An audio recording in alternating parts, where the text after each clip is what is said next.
नमस्कार दोस्तों, बहुत बहुत स्वागत है आपका मेरे YouTube चैनल में। मैं हूं डॉक्टर सचिन शर्मा और आज मैं आपके लिए लाया हूं एक बहुत ही स्पेशल वीडियो।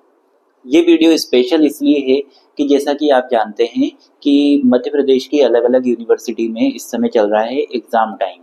तो एग्ज़ाम चल रही है तो आप जो बहुत सारे स्टूडेंट्स जो हैं वो लास्ट मोमेंट पे काफ़ी घबराए हुए भी होते हैं कि आखिरकार हम जो है सिलेबस इतना बड़ा है और कैसे जो है हमारे टॉपिक्स को कंप्लीट करें।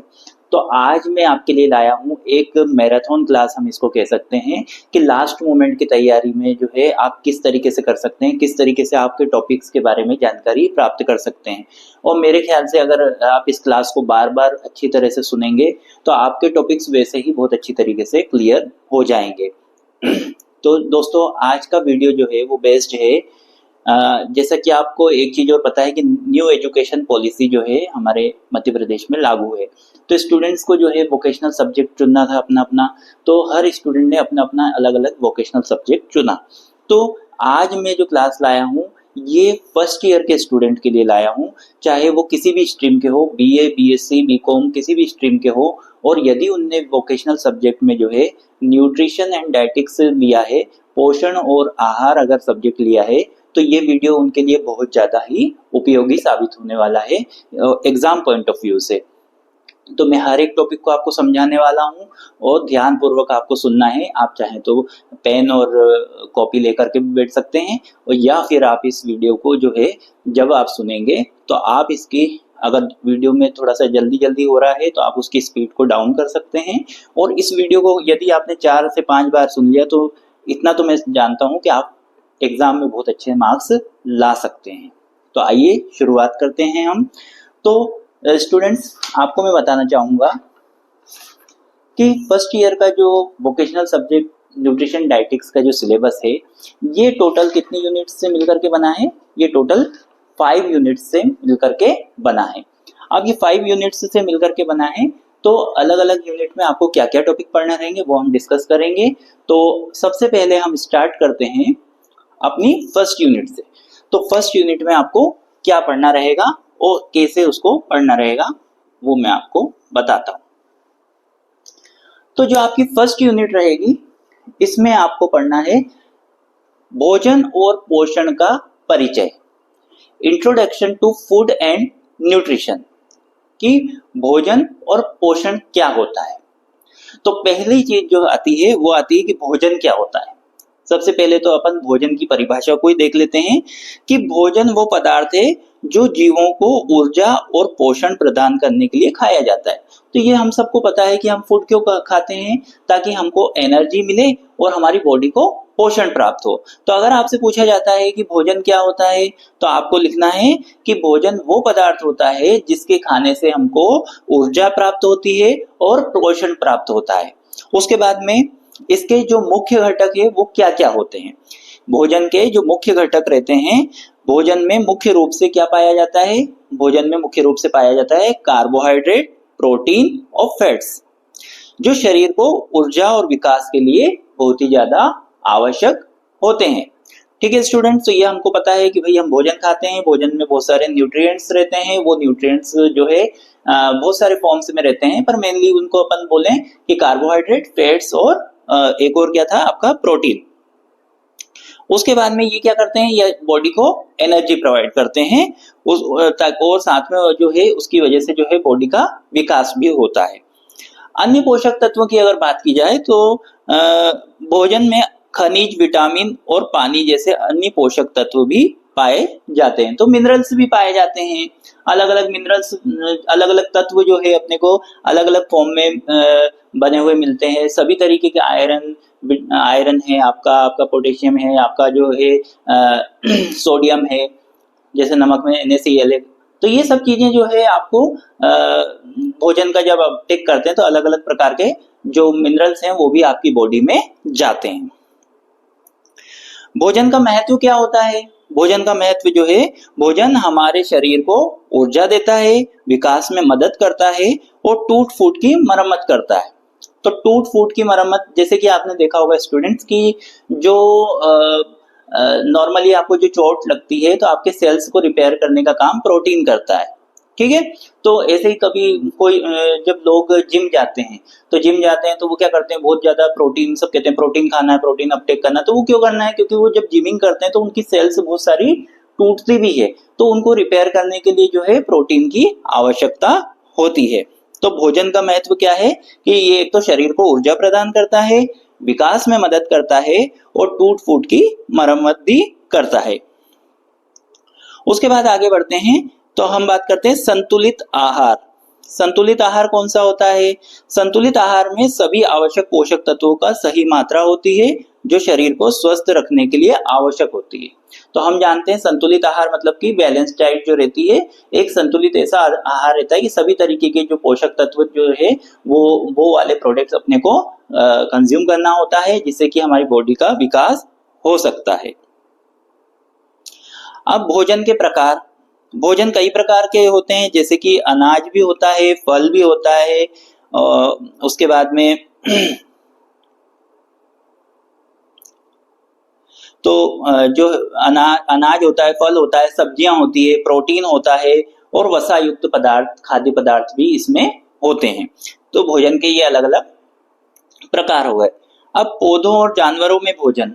अब पौधों और जानवरों में भोजन पौधे कैसे भोजन प्राप्त करते हैं? प्रकाश संश्लेषण की क्रिया से वो अपना भोजन बनाते हैं, तो वो वैसे भोजन प्राप्त करते हैं। और एनिमल्स कैसे, जीव जंतु जो है वो कैसे प्राप्त करते हैं अपने भोजन? या तो वो प्लांट्स को खा के अपना पोषण प्राप्त करते हैं, या फिर वो अन्य जानवरों को खा करके अपना पोषण प्राप्त करते हैं। फिर भोजन और पोषण। तो भोजन और पोषण एक दूसरे से जुड़े हुए हैं, क्योंकि भोजन से प्राप्त पोषक तत्व शरीर को स्वस्थ रखने और कार्य करने के लिए आवश्यक होते हैं। तो ये जो भोजन है, वो भोजन से जो हमको पोषण मिलता है, वही पोषक तत्व जो है हमारे शरीर को स्वस्थ रखते हैं और साथ में हमको कार्य करने में मदद करते हैं। अब भोजन के बहुत सारे कार्य होते हैं। कौन कौन से होते हैं कार्य भोजन के? भोजन का कार्य होता है ऊर्जा देने का, शरीर का विकास करने का, टूट फूट की मरम्मत करने का, रोगों से लड़ने में मदद करता है, भूख को शांत करता है, मनोवैज्ञानिक जरूरतों को भी पूरा करता है और शारीरिक गतिविधियों को बढ़ावा देना और शरीर के तापमान को बनाए रखने का कार्य करता है। तो भोजन जो है वो इतनी सारी चीजें अपने शरीर के लिए करता है। क्या क्या करता है? ऊर्जा देता है, विकास कराता है शरीर का, टूट फूट की मरम्मत करता है, रोग से लड़ने में मदद करता है, भूख को शांत करता है, उसके बाद में मनोवैज्ञानिक तरीके से जिस चीज की जरूरत है उसको पूरा करता है, शारीरिक गतिविधियों को बढ़ावा देता है और शरीर का तापमान भी मेंटेन करके रखता है। उसके बाद में भोजन से जुड़ी कुछ और बातें अपन कर लेते हैं कि भोजन कार्बोहाइड्रेट, वसा, प्रोटीन, खनिज लवण और विटामिन से मिलकर के बनता है। ये चीज अपन पहले डिस्कस कर चुके हैं दोस्तों कि जो भोजन है वो किन किन चीजों से मिलकर के बनता है। संतुलित भोजन कौन सा होता है?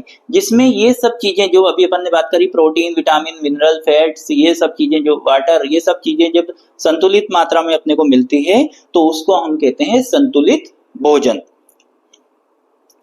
भोजन से मिलने वाली ऊर्जा से ही हमें ताकत मिलती है, जिससे कि हम बहुत सारे जो कार्य करते हैं वो कर पाते हैं। भोजन से जो पोषक तत्व मिलते हैं वो हमें स्वास्थ्य लाभ देते हैं, जिससे कि हमें जो है डिसीज नहीं होती है, बीमारियों से जो कि अपने को बचाता है।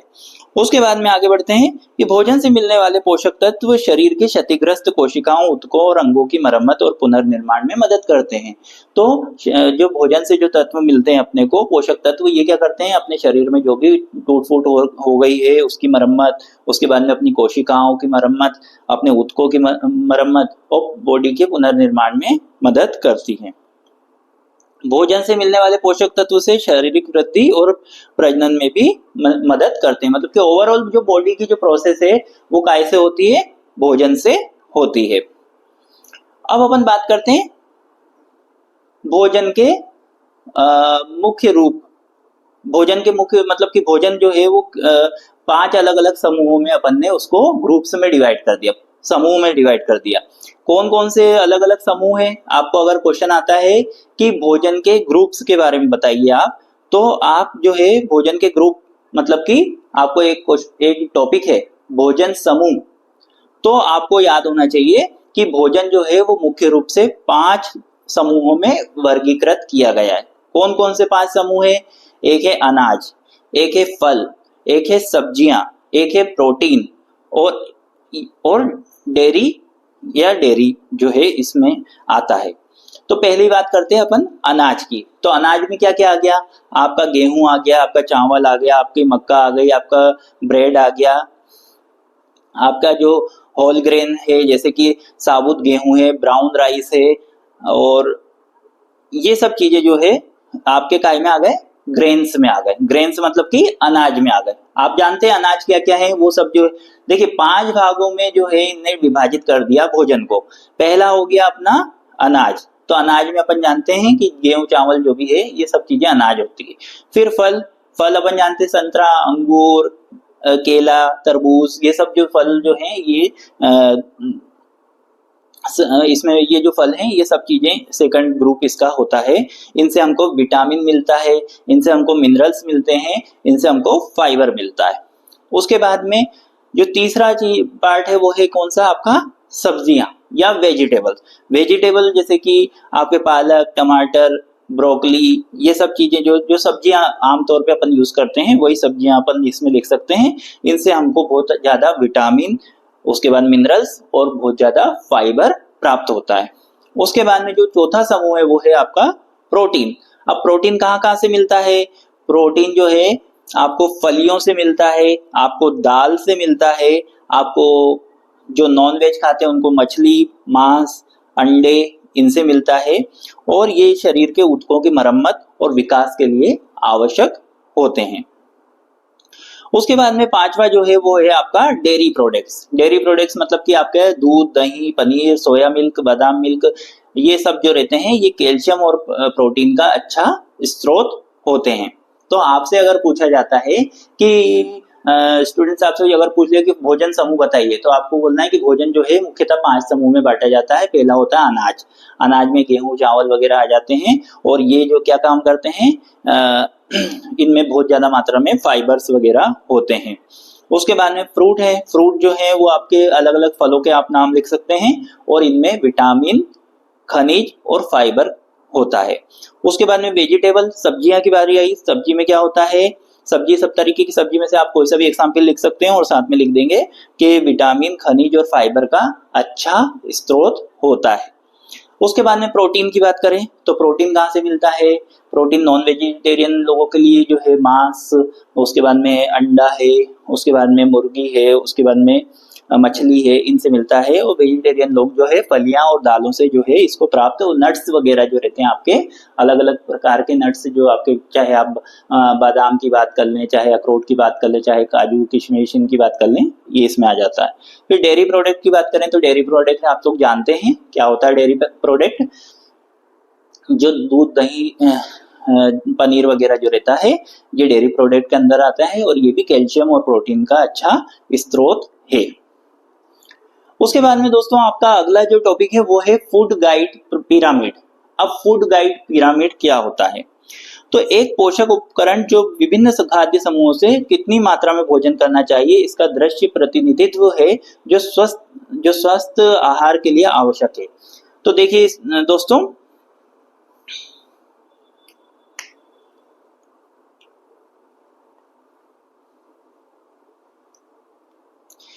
तो फूड गाइड पिरामिड की बात कर रहे हैं अपन। Food guide pyramid.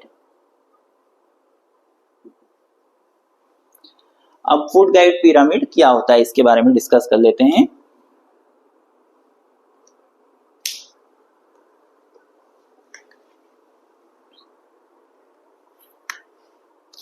तो एक डेफिनेशन अपन नॉर्मली बात करें तो फूड गाइड पिरामिड क्या होता है आपको सुनना है कि ये पोषण उपकरण है जो विभिन्न खाद्य समूहों से कितनी मात्रा में भोजन खाना चाहिए इसका एक दृश्य प्रतिनिधित्व है, जो स्वस्थ आहार के लिए आवश्यक है। मतलब कि मैंने अभी आपको 5 तरीके के भोजन बताए, 5 तरीके के मैंने आपको फूड समूह बताए थे कि भाई एक तो हो गया आपका अनाज वाला, एक हो गया फल वाला, एक हो गया सब्जी वाला, एक हो गया प्रोटीन वाला, और एक हो गया डेयरी वाला। अब ये पांचों जो चीजें हैं तो ये कितनी मात्रा में लेना चाहिए? जैसे कि आप जानते हैं कि पिरामिड कैसा होता है, पिरामिड ऐसा होता है। ठीक है। अब पिरामिड ऐसा होता है तो आपको पता है ऊपर का हिस्सा छोटा है, नीचे का हिस्सा चौड़ा है, तो आपको इसमें क्या करना है, इसको ऐसे ऐसे बांटना है। अब ये आपने बांटा तो ये फूड, ये इसका इतिहास ये रहा। देखिए फूड गाइड पिरामिड कहां से आया, ये 1992 में संयुक्त राज्य अमेरिका के कृषि विभाग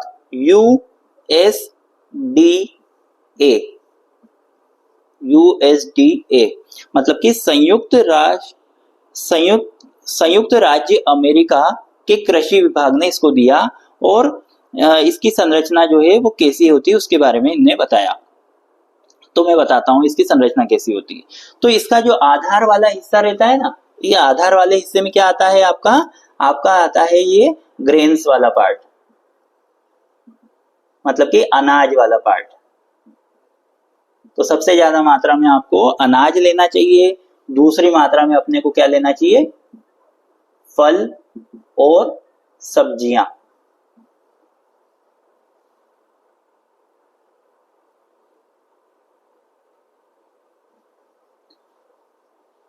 तीसरे वाले भाग में आता है आपका दूध और डेयरी प्रोडक्ट।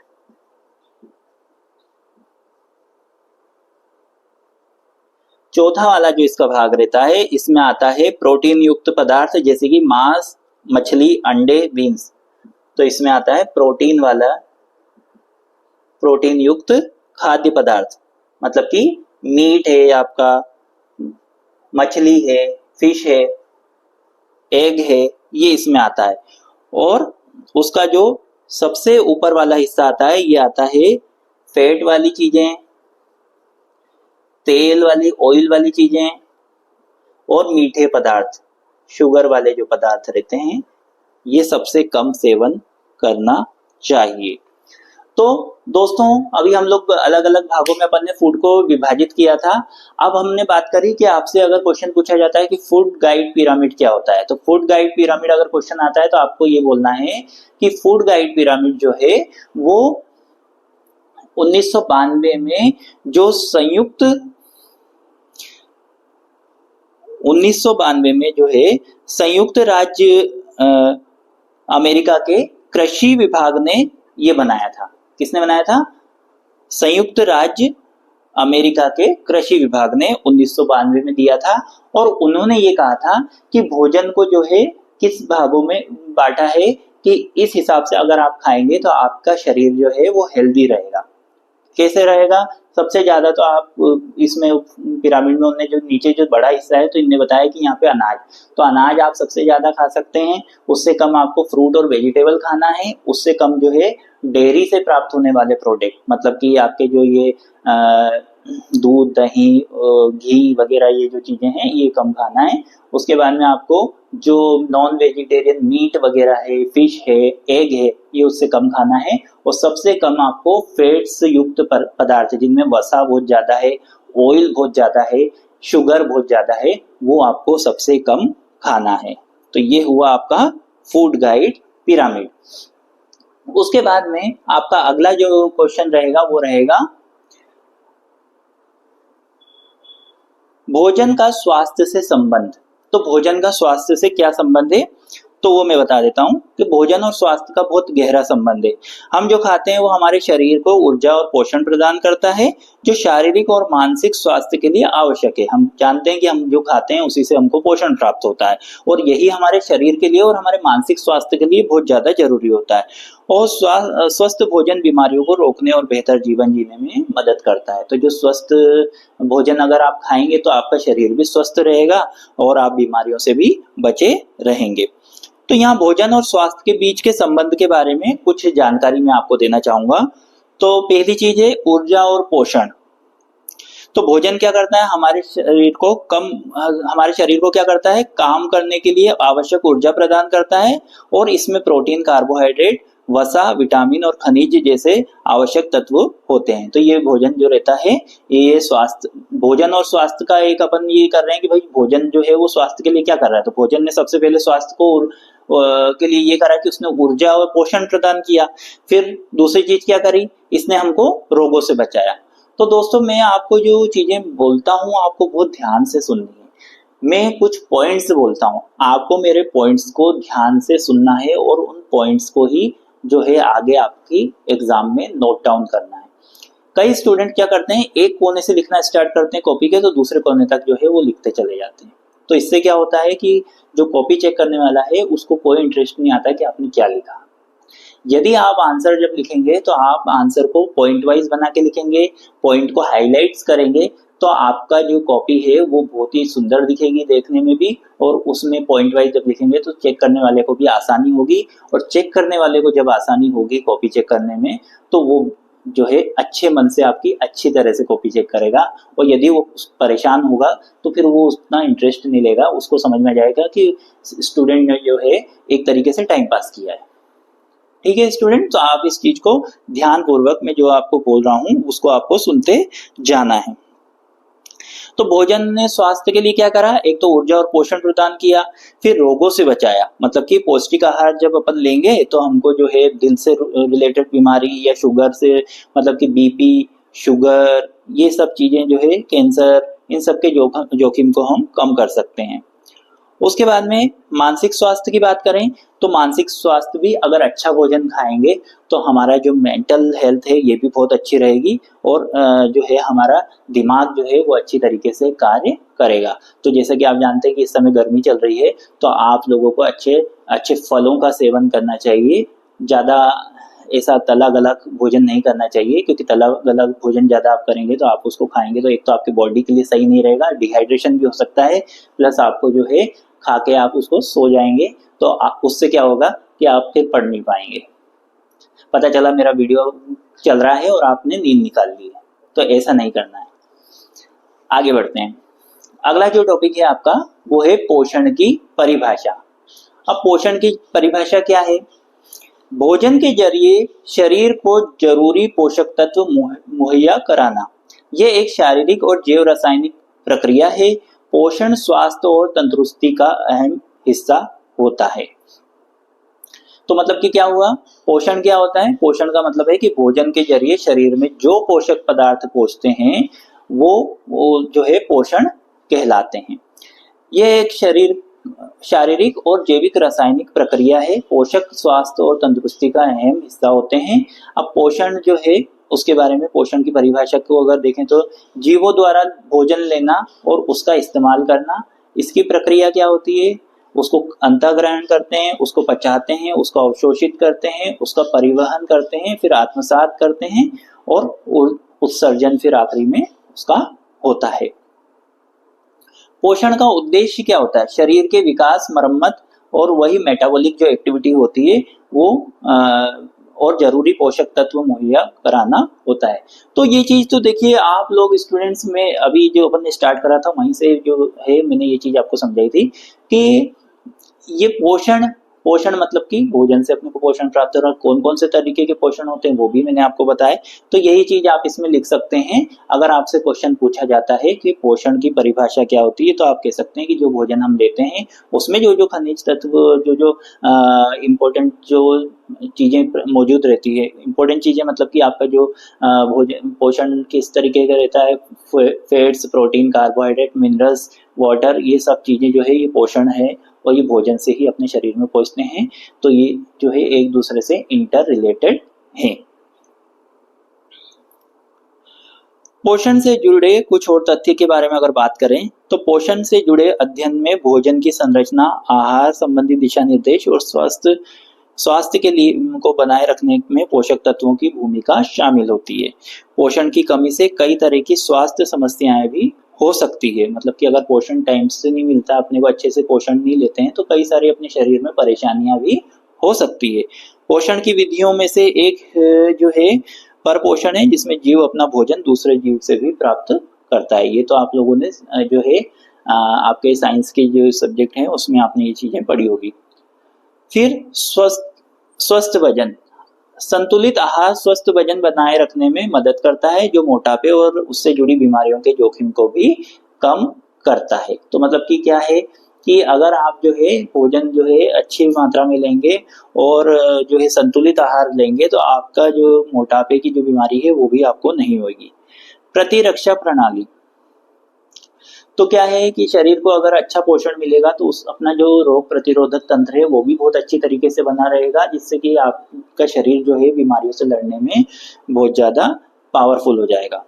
पाचन तंत्र, पाचन तंत्र भी सही तरीके से काम करेगा, जिससे पोषक तत्वों का बेहतर अवशोषण हो सकेगा। तो अच्छा भोजन लेंगे तो आपका पाचन तंत्र, ये जो पेट है ये भी, इसको भी आराम चाहिए रहता है। अगर मान लीजिए कि आप रात को 10-11 बजे खा के और सीधे सो जाते हैं तो फिर वो जो पेट का जो वर्क है वो, या अगर आपने सही से चबाया नहीं और सीधा उतार दिया पेट में, तो पेट जो है वो कार्य करना जो है वो प्रॉब्लम हो जाती है उससे, तो उससे एसिडिटी, गैस और बहुत सारी अलग अलग बीमारियां भी हो सकती है।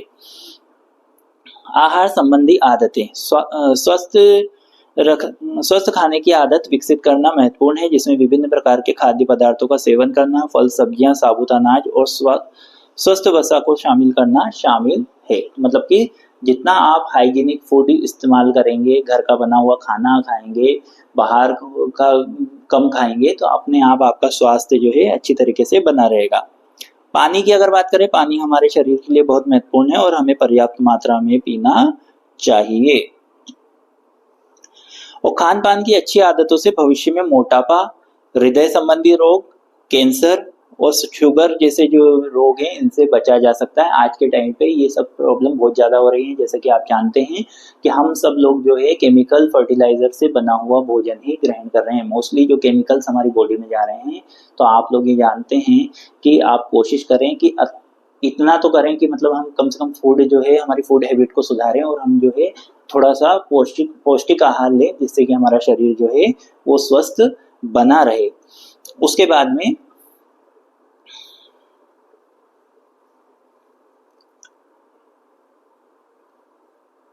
पोषण स्तर का आकलन, तो पोषण स्तर का आकलन अगर करने के लिए शारीरिक माप, खान पान का आकलन और जैव रासायनिक जांच की जाती है। पोषण मूल्यांकन से पोषण संबंधी समस्याओं का पता चलता है।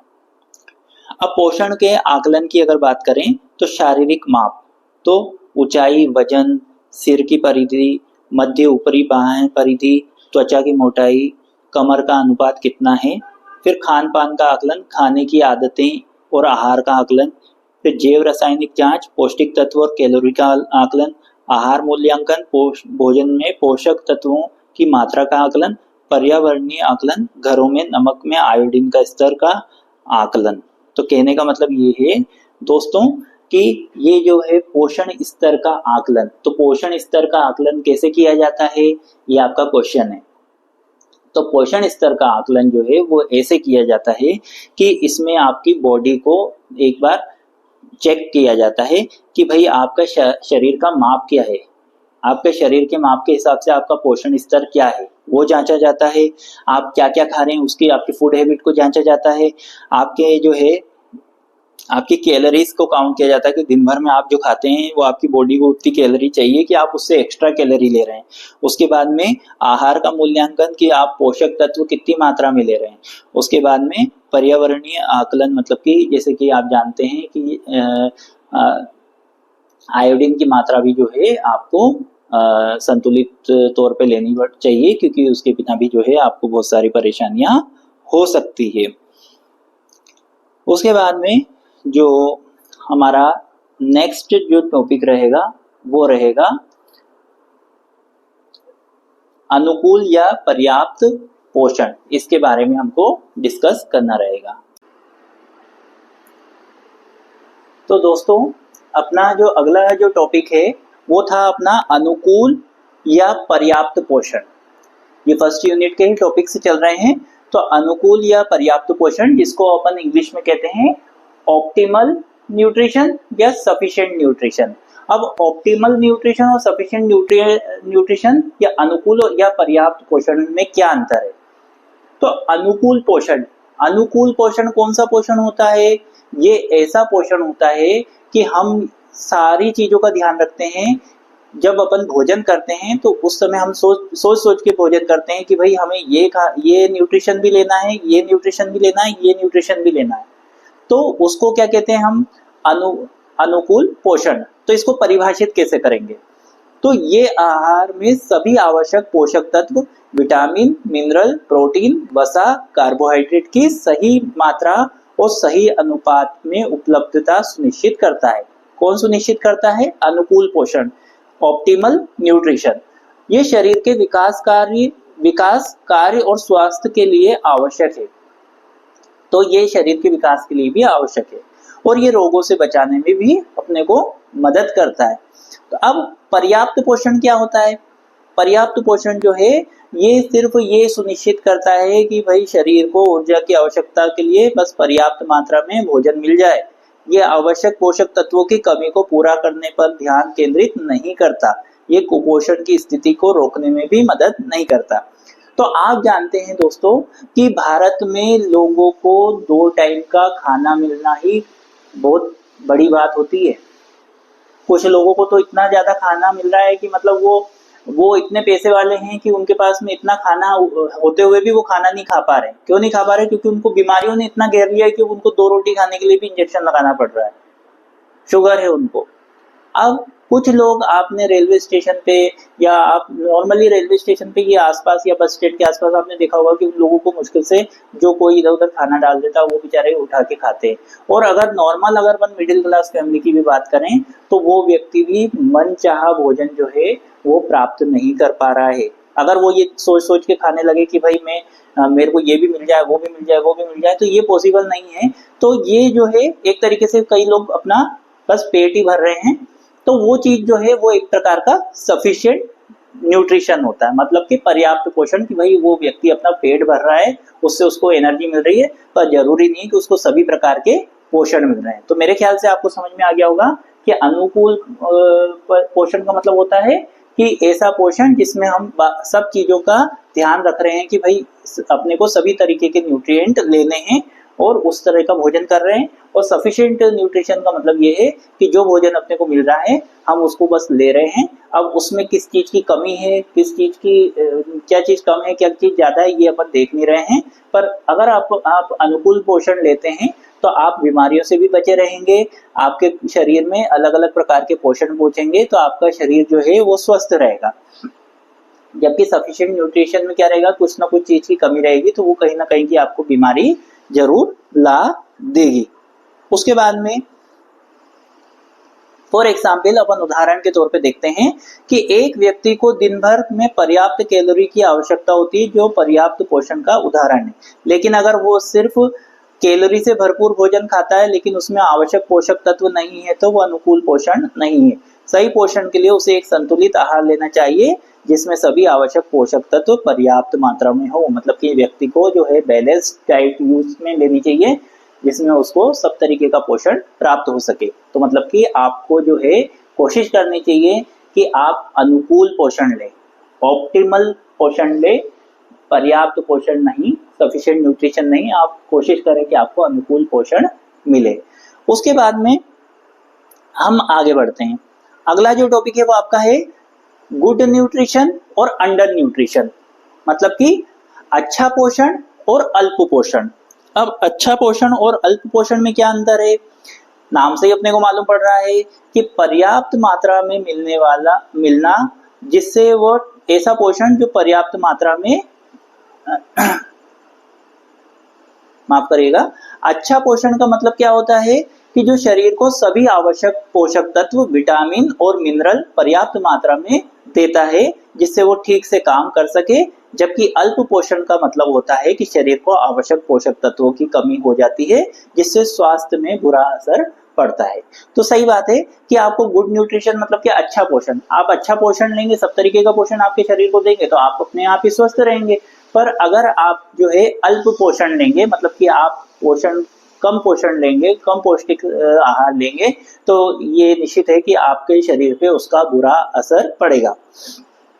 अब हम आगे बढ़ते हैं कि अच्छे पोषण को कैसे हम एक्सप्लेन करेंगे कि शरीर को सभी आवश्यक पोषक तत्व जैसे कि प्रोटीन है, कार्बोहाइड्रेट है, वसा है, विटामिन है, मिनरल है, इन सब की पर्याप्त मात्रा में जो है मिलना चाहिए। और ये सुनिश्चित करता है कि शरीर ठीक से काम करे, बीमारियों से लड़ने में मदद करे और स्वस्थ जीवन शैली जीने में भी मदद करता है। संतुलित जो आहार होता है उसमें फल, सब्जी, अनाज, प्रोटीन के स्रोत और स्वस्थ वसा शामिल होता है। तो मतलब कि आपका जो अच्छा पोषण आप लेंगे तो उसमें सभी प्रकार के पोषक तत्व आपको लेने होंगे। जबकि अल्प पोषण कैसा होता है, शरीर को आवश्यक पोषक तत्वों की कमी हो जाती है जिससे स्वास्थ्य पर बुरा असर पड़ता है। कम कैलोरी, कम प्रोटीन या विशिष्ट पोषक तत्वों की कमी के कारण हो सकता है और अल्प पोषण के कारण विकास में कमी, कमजोर प्रतिरक्षा प्रणाली और विभिन्न बीमारियों का खतरा बढ़ जाता है। हाँ दोस्तों, कि मतलब क्या होता है कि एक होता है अच्छा पोषण और एक अल्प पोषण। तो अच्छा पोषण लेंगे तो आपका शरीर स्वस्थ रहेगा, अल्प पोषण लेंगे तो आपका शरीर जो है बीमारियां हो जाएगी आपके शरीर में, क्योंकि पोषण की कमी हो जाएगी। तो दोस्तों मैं आपको टॉपिक्स जो हैं वो बहुत ज्यादा सिंपल लैंग्वेज में समझा रहा हूँ और मुझे निश्चित तौर पे ये विश्वास है कि अगर आप इस वीडियो को अच्छे से ध्यानपूर्वक बार बार सुनते हैं और बिना स्किप किए सुनते हैं, क्योंकि आप स्किप करेंगे तो आपको हो सकता है कि मैं बीच में मेन टॉपिक आपको मेन लाइन कुछ बोलूं और वो आपकी स्किप हो जाए। इसलिए आपको शुरू से लेकर के आखिरी तक, इतना मुझे विश्वास है कि आपने शुरू से लेकर आखिरी तक अगर 3-4 बार 5 बार आपने इसको सुन लिया तो लास्ट मोमेंट पे आपकी इससे बेहतर तैयारी नहीं हो सकती है, क्योंकि लास्ट मोमेंट घबराहट का मोमेंट रहता है और जो है घबराहट में व्यक्ति अगर किताबों को बार बार खंगालता रहेगा तो उससे काम नहीं चलेगा।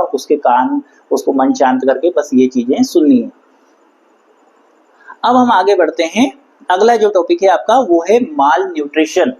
माल न्यूट्रिशन मतलब कि कुपोषण। कुपोषण मतलब कि अक्सर अल्प पोषण और अति पोषण दोनों को मिलाकर कुपोषण कहा जाता है। कुपोषण का मतलब होता है कि शरीर को पर्याप्त मात्रा में या सही प्रकार के पोषक तत्व नहीं मिल रहे हैं।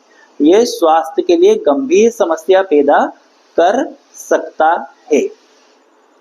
कुपोषण का मतलब होता है शरीर को पर्याप्त मात्रा में या संतुलित पोषण ना मिलना, जिससे शारीरिक विकास, वृद्धि और सामान्य स्वास्थ्य पर बुरा असर पड़ता है। अब क्या हुआ कि मतलब कि कुपोषण नाम से मालूम पड़ रहा है, माल न्यूट्रिशन। कुपोषण मतलब कि शरीर को जो है एक जो मात्रा में पोषण चाहिए वो पोषण नहीं मिल पा रहा है, जिसके कारण से शरीर जो है वो कुपोषित हो गया। अब क्या है कुपोषण? कुपोषण एक ऐसी स्थिति है जो तब होती है जब शरीर को आवश्यक पोषक तत्व जैसे कि विटामिन, प्रोटीन, खनिज की पर्याप्त मात्रा नहीं मिलती है और फिर शरीर को जरूरत से ज्यादा मात्रा में पोषक तत्व मिल जाते हैं। तो क्या होता है, कई बार जरूरत से ज्यादा मिल जाता है, कई बार जरूरत से कम मिलता है। तो दोनों ही अति भी जो है प्रॉब्लम क्रिएट करती है और कमी भी जो है प्रॉब्लम क्रिएट करती है। तो देखिए, माल न्यूट्रिशन या कुपोषण है उसको भी 2 भागों में डिवाइड कर दिया है दोस्तों। तो पहला जो टाइप है वो है अल्प न्यूट्रिशन या फिर अल्प पोषण, अंडर नरिशमेंट। ये कुपोषण का एक प्रकार है जिसमें शरीर को आवश्यक पोषक तत्वों की कमी होती है, जिससे विकास और स्वास्थ्य पर बुरा असर पड़ता है। तो इसमें क्या होता है कि शरीर में के विकास में क्यों बाधा आती है? क्योंकि शरीर को कम मात्रा में पोषण मिल रहा। अति पोषण, ओवर न्यूट्रिशन, ये कुपोषण का एक और प्रकार है जिसमें शरीर को जरूरत से ज्यादा पोषक तत्व मिल जाते हैं, जो स्वास्थ्य के लिए भी हानिकारक हो सकता है। अब लक्षण क्या है कि कुपोषण के लक्षणों में वजन कम हो जाता है, विकास में रुकावट होती है, कमजोर प्रतिरक्षा प्रणाली हो जाती है, थकान, चिड़चिड़ापन और बीमारियों का खतरा शामिल होता है।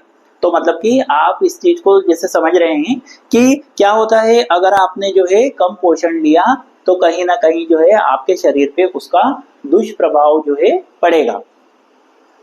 अब क्या होता है, कुपोषण के कई कारण हो सकते हैं, जैसे कि खराब आहार, गरीबी, खाद्य असुरक्षा, बीमारियों के कारण पोषक तत्वों का खराब अवशोषण और कुछ चिकित्सा स्थितियों के कारण। तो क्या हुआ, कमजोर, माफ कीजिएगा, और कुछ चिकित्सा स्थितियों के कारण। तो क्या हुआ कि कारण क्या है, कुपोषण क्यों होता है? कुपोषण जो है वो काय के कारण हो सकता है कि या तो आप मान लीजिए कि कोई व्यक्ति बहुत गरीब है, उसके पास में खाने को पैसे नहीं है, तो वो क्या होगा कि उसको पूरी तरीके से जो पोषण प्राप्त नहीं करेगा तो वो कुपोषित हो जाएगा। उसके बाद में क्या हुआ कि खराब आहार, कोई खराब खाना खा रहा है, कहीं बाहर रह रहा है, वो कुछ भी उल्टा सीधा खाना खा रहा है, उसको जो है तो उससे भी कुपोषण हो सकता है। और कुछ जो है कभी कुपोषण जो है कुछ चिकित्सीय प्रॉब्लम हो सकती है, मेडिकल प्रॉब्लम हो सकती है, इस वजह से भी हो सकता है। अब इसका प्रभाव क्या होता है? कुपोषण बच्चों और वयस्कों दोनों में गंभीर स्वास्थ्य समस्याओं का कारण बन सकता है, जिससे विकास में रुकावट, कमजोर प्रतिरक्षा प्रणाली और बीमारियों का खतरा शामिल होता है। अब इसका उपचार क्या है?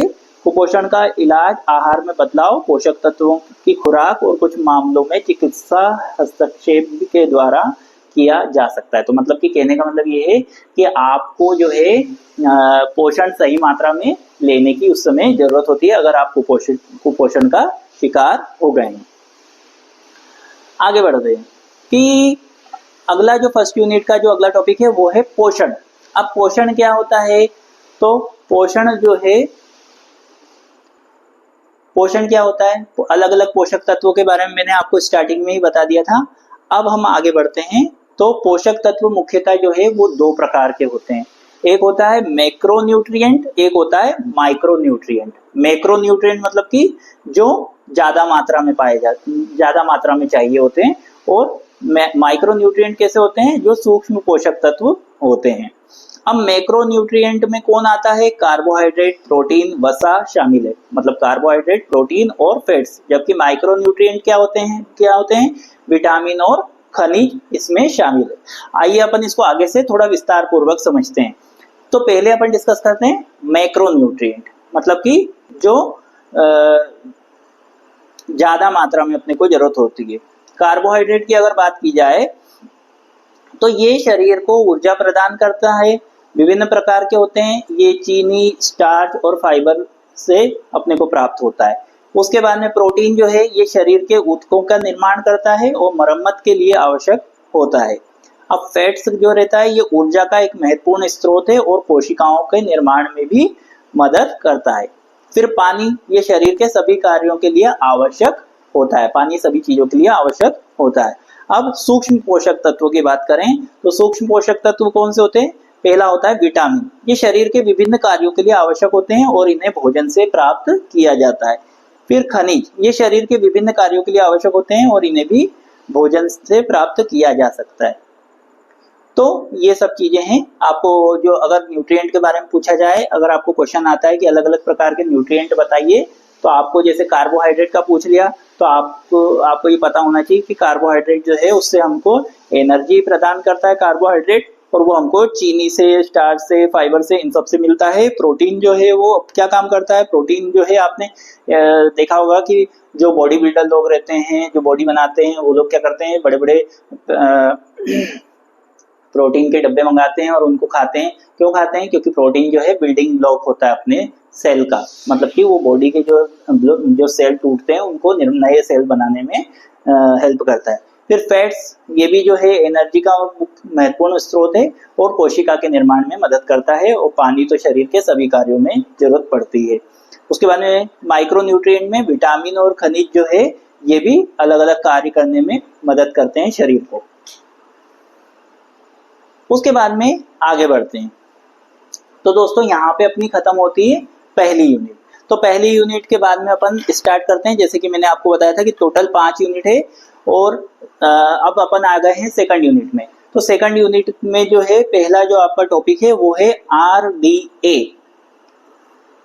RDA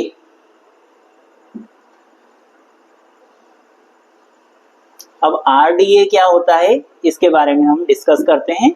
अपनी यूनिट 2 जो है यहाँ पे स्टार्ट हो गई है। RDA इसको कहते हैं अनुशंसित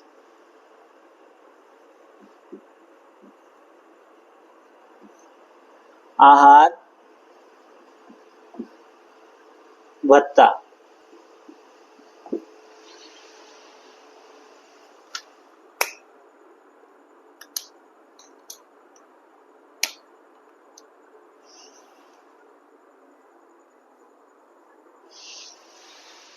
अनुशंसित आहार भत्ता, इसको कहते हैं इंग्लिश में रिकमेंडेड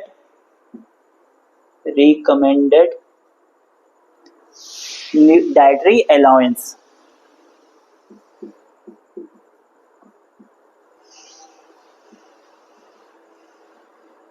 इसका फुल फॉर्म भी आपको आना चाहिए दोस्तों, ये क्वेश्चन आपको परीक्षा में आ सकता है, इंपॉर्टेंट क्वेश्चन है, नाम से ही आ सकता है कि आरडीए क्या होता है। तो आपको याद होना चाहिए आरडीए का फुल फॉर्म होता है अनुशंसित आहार भत्ता। तो ये क्या होता है, ये एक ऐसा मान होता है जो स्वस्थ व्यक्तियों को पर्याप्त पोषक तत्व सेवन प्राप्त करने के लिए मार्गदर्शन करने में मदद करता है, जो समय के साथ औसत सेवन का लक्ष्य है और इसे विशिष्ट जीवन चरण समूह के लिए अलग से सेट किया जाता है। तो वही इसका जो सिद्धांत है वो कैसा माना जाता है, क्या होता है आरडीए, क्या होता है कि ये एक ऐसा मान होता है जो स्वस्थ व्यक्तियों को पर्याप्त पोषक तत्व सेवन प्राप्त करने के लिए मार्गदर्शन करने का में मदद करता है। मतलब कि क्या होता है कि ये एक निर्धारण करता है कि कोई व्यक्ति जो है किस एज का व्यक्ति है और मेल है फीमेल है क्या है और क्या उसकी उम्र है, और उसकी उम्र के अनुसार उसको क्या क्या पोषण उसको मिलना चाहिए, ये जो है उस चीज का मान ज्ञात करके रखते हैं और वो मार्गदर्शन करते हैं कि उस व्यक्ति का जो है उसमें उतना पोषण उसको मिलना चाहिए। अब इसका सामान्य सिद्धांत क्या होता है आरडीए का, पहला होता है पर्याप्तता। आरडीए का उद्देश्य है कि स्वस्थ व्यक्ति की पोषक तत्वों की आवश्यकताओं को पूरा करना जिससे कमियों से बचा जा सके। मतलब ये कोशिश करता है कि व्यक्ति के अंदर क्या क्या पोषक तत्व जो है उसको जरूरी है वो है कि नहीं है उसका पता लगाता है, उसके बाद में उसको उसकी कमियों से बाहर निकालता है। औसत सेवन, आरडीए समय के साथ औसत सेवन का लक्ष्य है, ना कि किसी एक दिन का सेवन है। मतलब कि ऐसा नहीं है कि बस एक ही दिन का वो है, वो एक लक्ष्य बनाता है कि भाई आरडीए के अनुसार एक लक्ष्य निर्धारित किया जाता है कि इसको इतने से इतने दिन तक जो है लगातार जो है इस तरीके की डाइट लेनी, तब जाके इसका बॉडी जो है वो सही मायने में जो है एक जो न्यूट्रिशन का जो एक मैनेजमेंट है उस जगह पे पहुंच सके। व्यक्तिगत भिन्नता, आरडीए को विभिन्न जीवन चरणों जैसे कि आयु, लिंग, गर्भावस्था, स्तनपान के लिए अलग अलग सेट किया। वही बात है स्टूडेंट्स की मैंने क्या कहा, आरडीए क्या है, अनुशंसित आहार भत्ता। मतलब कि हर व्यक्ति अलग अलग उम्र का व्यक्ति, बच्चा है, महिला है, पुरुष है, बुजुर्ग हैं, उनको क्या क्या मात्रा में पोषण मिलना चाहिए उसका एक जो है मान रखते हैं और उसके अकॉर्डिंग उस व्यक्ति को जो है एक चार्ट तैयार करते हैं कि भाई तुमको ये इस तरीके से अपना भोजन प्रणाली चलानी पड़ेगी जिससे कि आपका जो है शरीर स्वस्थ रहे।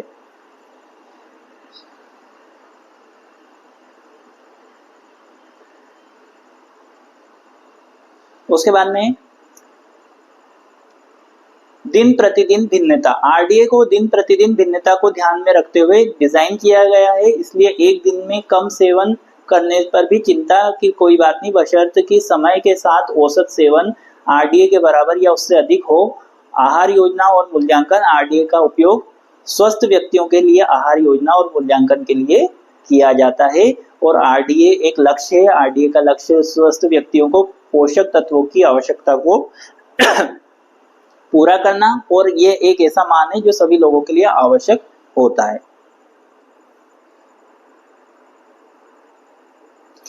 तो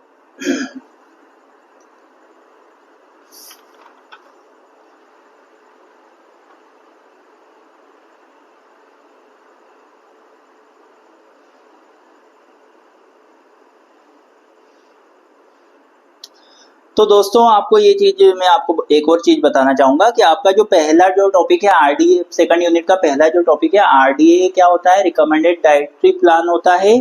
उसके बाद में आपका जो अगला जो टॉपिक था वो था आरडीए का प्रायोगिक प्रयोग।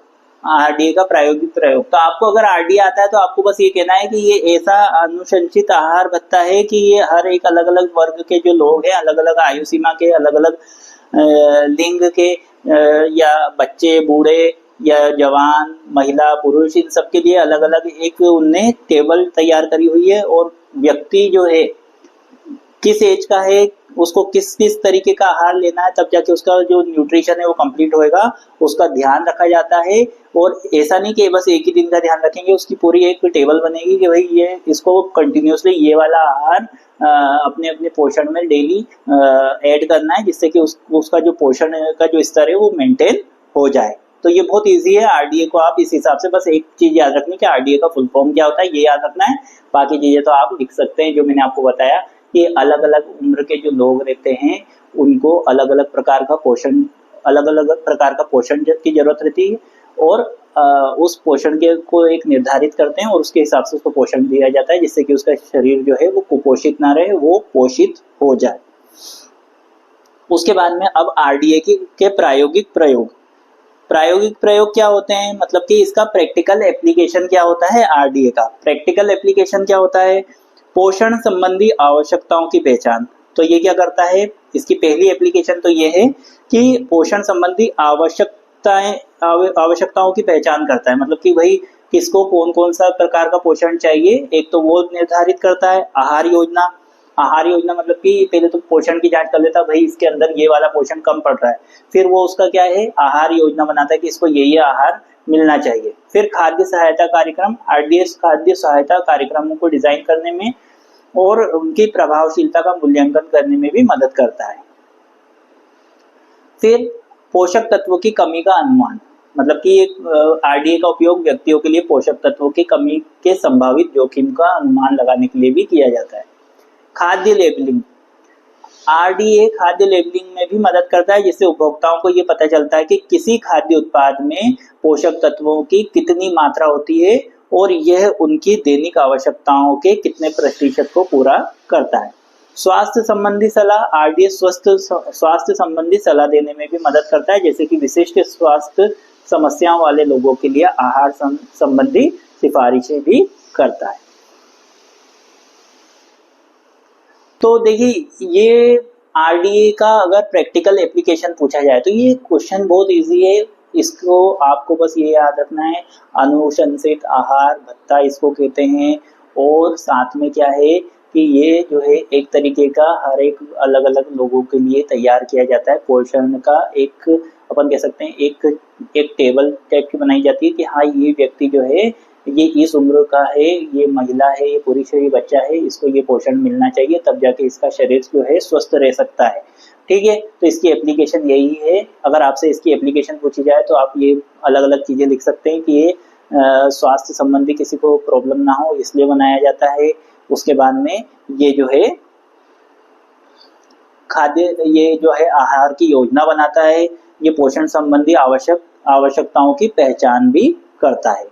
उसके बाद में अगला जो टॉपिक है आपका वो है ऊंचाई और वजन के भारतीय मानक। ऊंचाई और वजन के भारतीय मानक, इसको इंग्लिश में कहते हैं Indian standards for height and weight. तो आप भारतीय मानकों के अनुसार पुरुषों के लिए आदर्श वजन क्या है, 65 किलोग्राम। भारतीय मानक जो है वो बनाए हुए हैं, तो वो कहते हैं कि पुरुषों के लिए जो है लगभग 65 किलो का वजन जो है वो आदर्श वजन जो है 65 किलोग्राम होना चाहिए। और उसकी अगर हाइट जो है 5 फुट 8 इंच है। जबकि महिलाओं के लिए उन्होंने कहा है कि महिलाएं अगर 5 फुट 3 इंच हाइट की हैं तो उनमें 55 किलो वजन होना चाहिए। तो ये भारतीय पुरुषों के लिए तो उन्होंने कह दिया कि 65 किलोग्राम वजन होना चाहिए किस पुरुष का, 5 फुट 8 इंच अगर उसकी हाइट है। और महिला अगर 5 फुट 3 इंच हाइट की है तो वो 55 किलोग्राम उनका वजन होना चाहिए। और उसके बाद में आता है एक बॉडी मास इंडेक्स।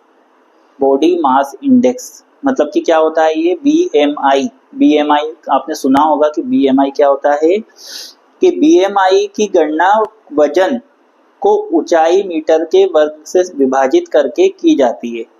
मतलब कि क्या किया जाता है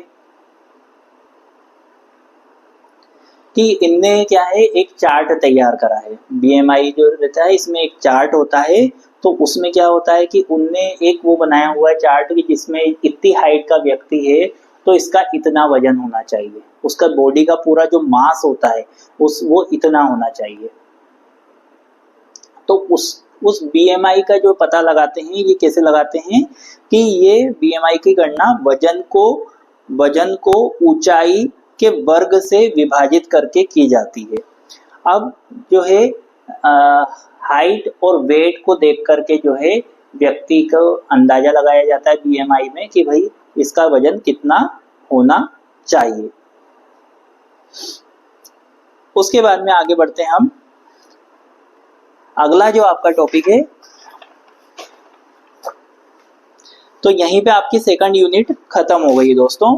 तो मैं आपको जो टॉपिक है इनको इस तरह से समझा रहा हूँ कि आपकी आ गई है एग्जाम और अब आपको जो है टेंशन हो रहा होगा, तो इस वजह से आपको इस टेंशन से ओवरकम होना है। और मैं जैसे जैसे आपको टॉपिक बता रहा हूँ इनको आप बार बार सुनेंगे तो आप बहुत आराम से जो है अपना पेपर बहुत अच्छे नंबर से पास कर सकते हैं। और इसको अगर आपको कोई से टॉपिक में ऐसा लगता है कि थोड़ा सा डिटेल कम है तो आप उसको और ज़्यादा पढ़ना चाहें तो आप पढ़ सकते हैं, कोई इसमें नहीं है। पर फिलहाल का जो टाइम है वो आपके लिए क्रिटिकल टाइम है जिसमें आपको ध्यान देना है। अब अपनी तीसरी यूनिट में आपको क्या पढ़ना रहेगा, आहार नियोजन के बारे में। अब आहार नियोजन को इंग्लिश में कहते हैं मील प्लानिंग। तो मील प्लानिंग क्या होती है? आहार नियोजन का मतलब होता है एक संतुलित और पर्याप्त आहार की योजना बनाना जिसमें सभी आवश्यक पोषक तत्व शामिल हो ताकि शरीर को स्वस्थ रखने में के लिए जरूरी ऊर्जा और पोषक तत्व मिल सके। तो आहार नियोजन मतलब कि मील प्लानिंग, फूड प्लानिंग। भाई अपन मील प्लान कर रहे हैं कि इस मील में फर्स्ट मील सुबह उठा मैं तो जो दोपहर का भोजन है उसमें मैं इस मील में मैं क्या खाऊंगा, उसके बाद में मैं शाम को क्या खाऊंगा। तो ऐसे मील प्लान किया जाता है जिससे कि अपने को अपन की आहार अपन ये ध्यान रखें कि इसमें ये पोषक तत्व अपन इस मील में ये पोषक तत्व लेंगे, उस मील में अपन वो पोषक तत्व लेंगे। तो आहार नियोजन क्वेश्चन आता है, मील प्लानिंग क्वेश्चन आता है, तो आपको यही कहना है कि एक संतुलित और पर्याप्त आहार की योजना बनाने को मील प्लानिंग कहते हैं जिसमें सभी आवश्यक पोषक तत्व को शामिल किया जाता है। इसके कुछ महत्वपूर्ण पहलू हैं वो मैं आपको बताता हूँ। पहला है पोषण संबंधी आवश्यकताओं को समझना। तो आहार नियोजन में व्यक्ति की आयु, लिंग, शारीरिक गतिविधियों और स्वास्थ्य स्थिति के अनुसार पोषक तत्व की आवश्यकता को समझना महत्वपूर्ण है। फिर संतुलित आहार। संतुलित आहार मतलब कि सबको जो ऐसा आहार लेना है जिसमें कार्बोहाइड्रेट, प्रोटीन, विटामिन, वसा, खनिज सभी उचित मात्रा में हो। आहार में विविधता, विभिन्न प्रकार के खाद्य पदार्थों को शामिल करके आहार में विविधता लानी चाहिए। ऐसा नहीं कि एक ही एक तरीके का भोजन खा रहे हैं तो एक ही एक तरीके का भोजन खाओगे तो एक ही एक तरीके का पोषण मिलेगा और बाकी तरीके के पोषण जो है वो शरीर से दूर हो जाएंगे तो आपको दूसरी बीमारी हो जाएगी। फिर समय और श्रम की बचत। आहार नियोजन से भोजन की खरीद, तैयारी और परोसने के समय और श्रम में बचत होती है। तो भैया आप मान लो आपने सोच लिया मैं डेली दाल रोटी खाऊंगा, तो आप एक ही काम करेंगे, सुबह रोटी बनाएंगे फिर दाल बनाएंगे और वही खाएंगे। अब आपको उसमें क्या हो रहा है कि आपको पोषण एक ही एक मिल रहा है। और हो सकता है कि आप मान लीजिए आपने सोचा कि मैं एक टाइम ऐसा करूं कि मैं कुछ अलग तरीके का कुछ जो ऐसा जो अनाज है अलग तरीके का, मैंने ओट्स खा लिए, मैंने कुछ चावल खा लिए, मैंने कहीं और से मतलब ऐसा पोषण ले लिया। तो उससे क्या अलग अलग तरीके का पोषण आपके शरीर में जाएगा तो वो आपके समय और श्रम की भी बचत करेगा।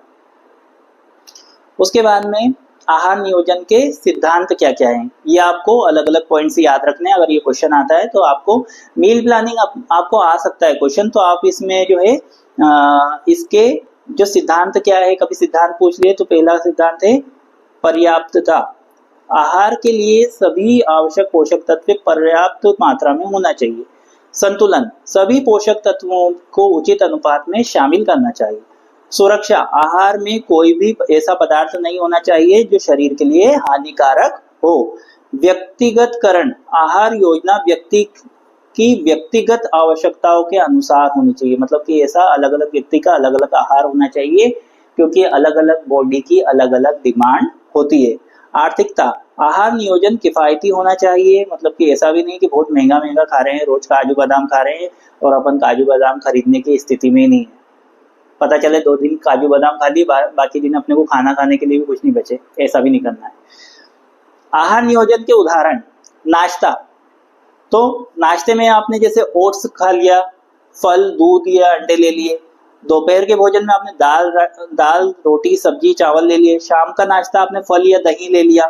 रात के भोजन में दाल रोटी सब्जी चावल आपने ले ली। आहार नियोजन में मदद करने वाले संसाधन, पोषण विशेषज्ञ। तो पोषण विशेषज्ञ आहार नियोजन में मदद कर सकते हैं। तो ये आपके जो है मील प्लानिंग के बारे में था। अब अगला जो आपका आहार नियोजन का प्रारूप। अब आहार नियोजन के प्रारूप की अगर बात की जाए तो आहार नियोजन का प्रारूप बनाने के लिए आपको पहले व्यक्ति के आयु, लिंग, शारीरिक गतिविधि और स्वास्थ्य स्थिति को ध्यान में रखना चाहिए। फिर संतुलित आहार के लिए आवश्यक पोषक तत्वों को शामिल करें और अंत में भोजन की योजना बनाएं ताकि वह स्वादिष्ट, पौष्टिक और आपके बजट के अनुकूल हो। तो कहने का मतलब ये है कि आहार नियोजन का प्रारूप, format of meal planning, format of menu plan, आप अपना मेन्यू जो है तैयार कर रहे हैं, और या आप कह सके कि आहार नियोजन का एक प्रारूप तैयार कर रहे हैं। तो इसमें आपको नाम से मालूम मेन्यू प्लान। होटलों पे गए, रेस्टोरेंट पे जाते हैं, रेस्टोरेंट में जाके वहाँ पे क्या करते हैं, मेन्यू की एक किताब जैसे रहती है, उसमें लिखा रहता है कि भाई ये दाल इस तरीके की दाल है, इतने तरीके की सब्जी है, इतने तरीके की ये है, ये सब मेन्यू रहता है। आप उसमें से सिलेक्ट करते हैं। तो ऐसा ही अगर आपको क्वेश्चन आता है फॉर्मेट ऑफ मेन्यू प्लान, तो फॉर्मेट ऑफ मेन्यू प्लान ये कहता है कि आप अपने शरीर के अनुसार, अलग अलग व्यक्ति के शरीर के अनुसार उसकी क्या क्या न्यूट्रिशन की डिमांड है, उसके अनुसार अलग अलग मेन्यू बनाएं और उसके अकॉर्डिंग उसको भोजन प्रोवाइड करें, जिससे कि जो है वो साथ में एक ये भी ध्यान रखें कि उसके बजट के अनुकूल हो। अब आगे बढ़ते हैं दोस्तों। इसके मुख्य सिद्धांत अगर आपसे पूछेंगे तो आपको याद होना चाहिए कि संतुलित आहार, सभी तरीके के पोषक तत्व होना चाहिए, पर्याप्त मात्रा में होना चाहिए, विभिन्न प्रकार के खाद्य पदार्थ होना चाहिए, स्वस्थ खाद्य पदार्थ लेने चाहिए। पानी की मात्रा भी जो है, पानी भी पर्याप्त मात्रा में पीना चाहिए। कई लोग पानी कम पीते हैं। अब गर्मी चल रही है, आप लोगों को पानी का ध्यान रखना है, कहीं आपको डिहाइड्रेशन ना हो जाए। कई बच्चे एग्जाम में बोतल एक लेके जाते हैं, 4 तरफ से मांगते हैं दूसरों से कि हमें पानी दे दो, हमें पानी दे दो। ऐसा नहीं होना चाहिए। अपनी अपनी पानी की बोतल अपनी एग्जाम टाइम पे आप लेके जाए, क्योंकि उससे अगर डिहाइड्रेशन हो गया, ग्लूकोज की मात्रा घट जाती है, तो आप जो है कई बार चक्कर आ जाते हैं, बेहोश हो जाते हैं। उसके बाद में आगे बढ़ते हैं। आपका यहाँ पे 3rd यूनिट जो है वो कंप्लीट हो चुकी है। अब मैं आता हूँ 4th यूनिट में। तो 4th यूनिट जो है आपकी न्यूट्रिशन एजुकेशन, पोषण शिक्षा।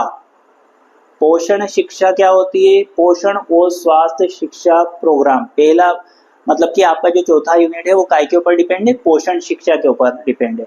तो इसका जो पहला पार्ट है वो क्या है? Nutrition and health education programme. तो क्या होता है, इसका उद्देश्य क्या होता है? इसका उद्देश्य होता है लोगों को स्वस्थ भोजन और जीवन शैली के बारे में जानकारी प्रदान करना होता है, जिससे कि वो अपने पोषण संबंधी जरूरतों को बेहतर ढंग से समझ सके और स्वस्थ जीवन जी सके। तो क्या हुआ? पोषण और स्वास्थ्य शिक्षा प्रोग्राम। तो इसमें आपको क्या हुआ कि पहले तो आपको ये पता होना चाहिए, हर व्यक्ति तक ये बात पहुंचानी चाहिए। देखिए नाम से ही मालूम पड़ रहा है, nutrition and health education programme. तो न्यूट्रिशन मतलब कि पोषण से संबंधित सब दूर जानकारी फैलाना कि भाई आपको पोषण का आपके ध्यान रखना है, और इसका उद्देश्य जो है पोषण संबंधी ज्ञान प्रदान करना, ताकि वे स्वस्थ भोजन का चयन कर सके, स्वस्थ जीवन शैली अपनाने के लिए प्रेरित कर सके, जिससे कि नियमित व्यायाम और पर्याप्त नींद मिल सके और पर्याप्त नींद ले सके, कुपोषण और उससे संबंधित बीमारियों को रोकने में भी मदद कर सकें। अब क्या हुआ? उदाहरण के तौर पे हम कह सकते हैं कि इसको अपन हेल्थ एजुकेशन प्रोग्राम, तो इसके आप जो है कैसे इस चीज को आप फैला सकते हैं। तो एक तो पोषण अभियान, भारत सरकार द्वारा शुरू किया गया एक कार्यक्रम है जो बच्चों, किशोरियों, गर्भवती महिलाओं और स्तनपान करने वाली माताओं के पोषण स्तर को सुधारने के लिए काम करता है। स्कूल स्वास्थ्य और पोषण कार्यक्रम, स्कूलों में बच्चों के स्वस्थ भोजन और जीवन शैली के बारे में जानकारी दी जाती है। सामुदायिक पोषण कार्यक्रम, सामुदायिक केंद्रों और स्वास्थ्य केंद्रों में लोगों को पोषण और स्वास्थ्य के बारे में जानकारी दी जाती है। उसके बाद में देखिए, अब इसमें एक चीज है आपके कि स्वास्थ्य शिक्षा कार्यक्रम, मतलब कि आप स्कूल में भी जो है अलग अलग कार्यक्रम चलते हैं, जिससे कि जो है लोगों को बच्चों को जागरूक किया जा सके पोषण अभियान भी चलते हैं, जो अलग अलग किशोरियों, गर्भवती महिला, स्तनपान करने वाली माताओं को जो है भारत सरकार जो है एक ऐसा कार्यक्रम चलाती रहती है जिससे उनको जानकारी मिल सके। उसके बाद में ऑनलाइन कार्यक्रम, इंटरनेट के माध्यम से भी लोगों को पोषण और स्वास्थ्य के बारे में जानकारी दी जाती है। उसके बाद में पोषण शिक्षा के उपकरण, इसका अगला टॉपिक है पोषण शिक्षा के उपकरण क्या होते हैं। देखिए, मैं आपको जो है ऐसे पॉइंट्स बता रहा हूँ कि जिनको आप याद अगर रख लेंगे तो 100% आप कॉपी में बहुत अच्छा लिखेंगे। कॉपी में आपको हर टॉपिक, जब मैं आपको ये बार बार जो चीज़ बोल रहा हूँ इसको अगर आपने बार बार रिपीट तौर पे सुना, बिना स्किप किए सुना, तो आपके दिमाग में ये बातें जब आप परीक्षा दे रहे होंगे तब आपको दिमाग में जरूर याद आएगी और आपको पिन पॉइंट करेगी और आप, मुझे पता है कि बहुत अच्छे तरह से आपकी एग्जाम देंगे। अगला जो आपका टॉपिक है वो है पोषण शिक्षा के उपकरण। तो पोषण शिक्षा के लिए कई उपकरण उपलब्ध है, जिसमें शैक्षणिक सामग्री, खेल, कार्यशालाएं और सामुदायिक कार्यक्रम शामिल है, जिनका उद्देश्य लोगों को स्वस्थ भोजन के बारे में शिक्षित करना और स्वस्थ आदतों को बढ़ावा देना है। अब शैक्षणिक सामग्री में क्या होता है, पोषण संबंधी लेबल, बच्चों और परिवारों को पोषण संबंधी लेबल को समझने और उपयोग करने के लिए प्रोत्साहित किया जाता है। उसके बाद में कुक बुक दी जाती है और हैंडआउट्स, रेसिपी वगैरह दी जाती है, कैसे खाना बनाना है। स्टोर किराना स्टोर टूर स्वस्थ और किफ़ायती भोजन विकल्पों को बढ़ावा देते हैं।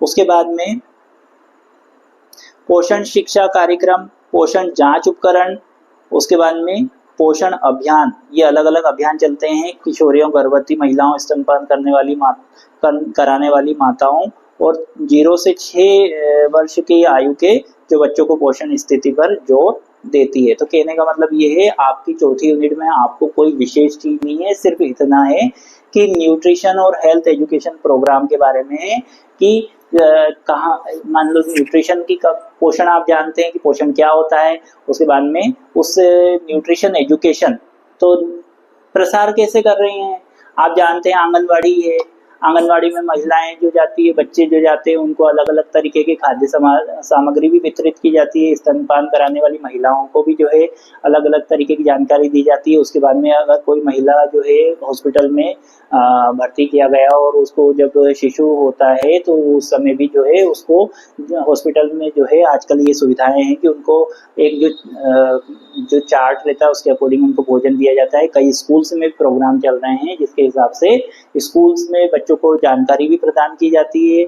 उसके बाद में साथ में जो है कई स्कूल्स में, गवर्नमेंट स्कूल्स में जो है उनको मिड डे मील भी मिलता है, जिसमें कि उनका एक चार्ट रहता है जिसके हिसाब से उनको हर एक दिन अलग अलग प्रकार का भोजन दिया जाता है, जिससे कि उनके शरीर जो है स्वस्थ रहे। फिर आपकी आती है 5वीं यूनिट। अब 5वीं यूनिट जो है वो क्या है, क्लिनिकल डायटिक्स, नैदानिक आहार एवं आहार विशेषज्ञ का परिचय, introduction to dietetics and dietitian. तो नैदानिक आहार या क्लिनिकल डायटिक्स की परिभाषा यह है कि यह एक चिकित्सा क्षेत्र है जो रोगियों के पोषण संबंधी समस्याओं के निदान, उपचार और प्रबंधन के लिए आहार संबंधी देखभाल प्रदान करता है, जिसमें विभिन्न स्वास्थ्य स्थितियों वाले व्यक्तियों को के लिए व्यक्तिगत आहार योजना शामिल है। व्यापक रूप से नैदानिक आहार की परिभाषा की अगर बात की जाए तो पोषण संबंधी समस्याओं का निदान और प्रबंधन। तो दोस्तों, क्लिनिकल डायटिक्स, नैदानिक आहार, तो इसका मतलब क्या होता है नैदानिक आहार? नैदानिक आहार, क्लिनिकल डायटिक्स, मतलब इसका मतलब ये होता है कि ये एक चिकित्सा क्षेत्र है जहां रोगियों के पोषण संबंधी समस्याओं के निदान किया जाता है। मतलब कि यहाँ निदान मतलब कि प्रॉब्लम, तो प्रॉब्लम जो रहती है उसका निदान किया जाता है, उसको सॉर्ट आउट किया जाता है। तो कैसे सॉर्ट आउट किया जाता है? उस व्यक्ति को टेस्ट किया जाता है कि भाई उसके अंदर क्या क्या प्रॉब्लम आ रही है और उसकी प्रॉब्लम्स को समझा जाता है और जो है उसके हिसाब से उसको पोषण संबंधी जांच उसको जो है हेल्प की जाती है। अब नैदानिक आहार विशेषज्ञ, क्लिनिकल डाइटिशियन, डाइटिक्स क्या होता है? डाइटिक्स मतलब कि आपके शरीर को चेक किया जाता है कि भाई आपके अंदर डाइट से रिलेटेड क्या प्रॉब्लम है, और ये चेक करने का काम कौन करता है? डाइटिशियन करता है। तो डाइटिशियन कौन होता है? नैदानिक आहार विशेषज्ञ के कार्य क्या रहते हैं? ये रोगियों को मेडिकल चार्ट की समीक्षा करना, पोषण संबंधी आवश्यकताओं को पूरा करने के लिए व्यक्तिगत योजनाएं विकसित करना, पोषण और आहार, ट्यूब फीडिंग और अंतःशिरा फीडिंग, ये सब करवाने की विशेषता जो है इनमें होती है और ये बताते हैं। और नैदानिक आहार विशेषज्ञ, जिन्हें आहार विशेषज्ञ भी कहा जाता है, एक स्वास्थ्य सेवा पेशेवर होते हैं जो रोगियों की पोषण संबंधी आवश्यकताओं को आकलन करते हैं और आहार संबंधी योजनाएं बनाते हैं और रोगियों को स्वस्थ भोजन और पोषण के लिए शिक्षित करते हैं। तो देखिए क्या हुआ, अब नैदानिक आहार विशेषज्ञ कौन रहता है? नैदानिक आहार विशेषज्ञ जो रहता है वो कौन रहता है? आपका डाइटिशियन। और नैदानिक आहार, देखिए बहुत, आपकी जो 5वीं यूनिट है ये भी इजी है। नैदानिक आहार मतलब कि आपकी प्रॉब्लम को समझ के दिया जाने वाला आहार, और आहार विशेषज्ञ मतलब कि आपका डाइटिशियन।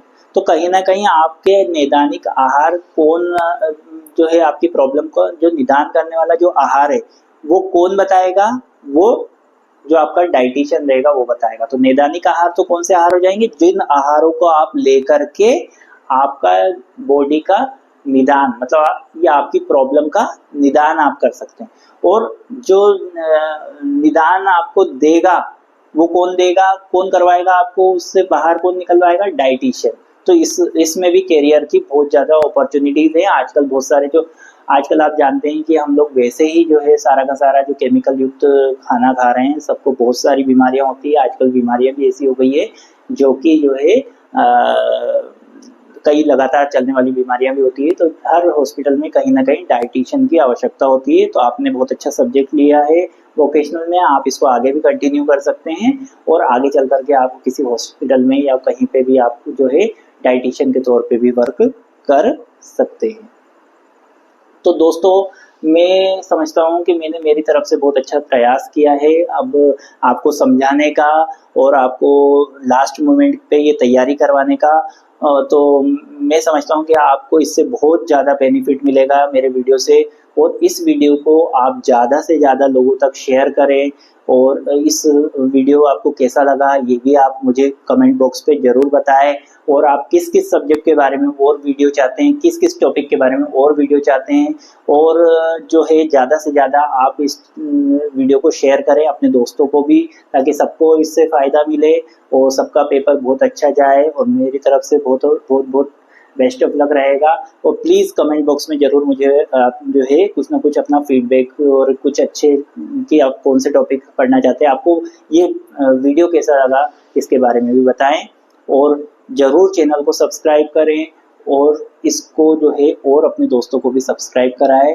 और अगले वीडियो तक के लिए धन्यवाद और जल्दी ही मिलेंगे अगले बहुत अच्छे वीडियो के साथ। And best of luck for the exam. धन्यवाद।